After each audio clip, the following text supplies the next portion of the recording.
Hello, and thank you for joining us. My name is Bettye Green, and I will be interviewing Dr. Julie Gralow today on topics that have been presented here at the San Antonio Breast Cancer Conference. Thank you for taking the time to listen in. Hello, Dr. Gralow. How are you? We're so happy that you could join us. I just have a couple of questions, so let's get started. Okay. First off, what stood out for you during Thursday's sessions? Is there anything from the sessions that you will take back to your practice?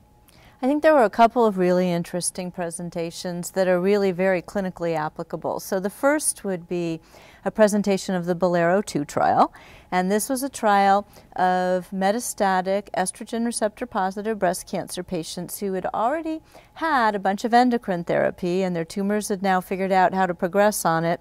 And the trial was adding another aromatase inhibitor called exemestane or aromasin, and half of the women who were started on this aromatase inhibitor got a drug called an mTOR inhibitor, everolimus, and the other half didn't. They got a placebo. So the idea here was to try to overcome resistance to endocrine therapy. Could we do it by adding this drug in a new pathway, besides just the estrogen pathway, also the mTOR pathway that can help with estrogen therapy resistance? And the answer was actually quite profound. There was really a substantial benefit to adding the mTOR inhibitor with a prolongation of the time that the patient went without progressing, and there was an improvement in the response rate as well. So kind of exciting to think about, instead of having to go to chemotherapy now once you've had a bunch of endocrine therapy, that we might be able to add drugs targeting other pathways, cool targeted agents that don't cause a lot of toxicity to overcome resistance. There, of course, was some toxicity, a little bit of mouth irritation, diarrhea, cough, but far better than chemo. Okay.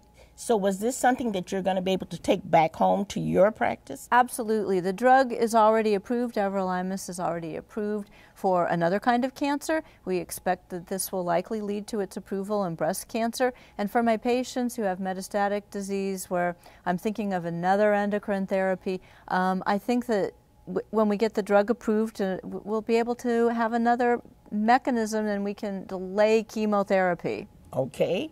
Women diagnosed with atypical ductal hyperplasia, ADH, atypical lobular hyperplasia, ALH, lobular carcinoma in situ, LCIS, and borderline ADH/DCIS are at increased risk for second breast cancer.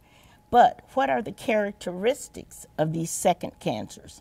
So we saw a nice study where they went through hospital records and looked at all of the cases that they could find in the records of atypia of some form, all these different definitions you've given us. And then they looked to see who got an invasive or a non-invasive breast cancer years down the line.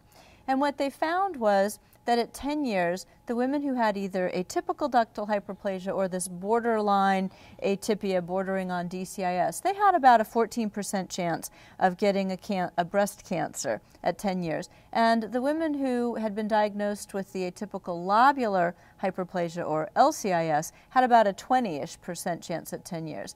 And of those cancers that were diagnosed, about 57% of them were invasive, and that means that the rest were not invasive. DCIS was generally the non-invasive diagnosis. And additionally, they looked at what breast it occurred in.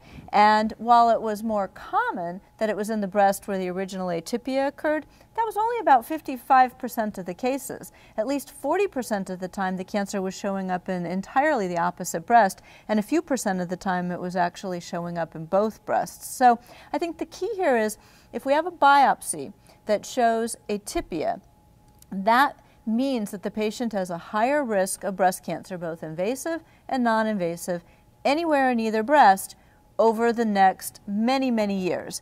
And whatever led the patient to have the changes that caused the atypia, meaning the cells look funny, that means that some of those effects, whether it was the environment, internal or external, genetics, those effects occurred everywhere in both breasts. I think that's the take-home point, that atypia means that you have some kind of exposures, whether inherited or external or internal, that have led you on the pathway to cancer, and that you have a higher next risk of getting a cancer, but it's not just in that one spot. So we do need to be more vigilant once we've had an atypia diagnosis with following up with imaging, reporting any lumps or bumps. But the good news is that most very early detected breast cancer can be cured. Okay. Thank you so very much, Dr. Gralow, and thank you for listening in.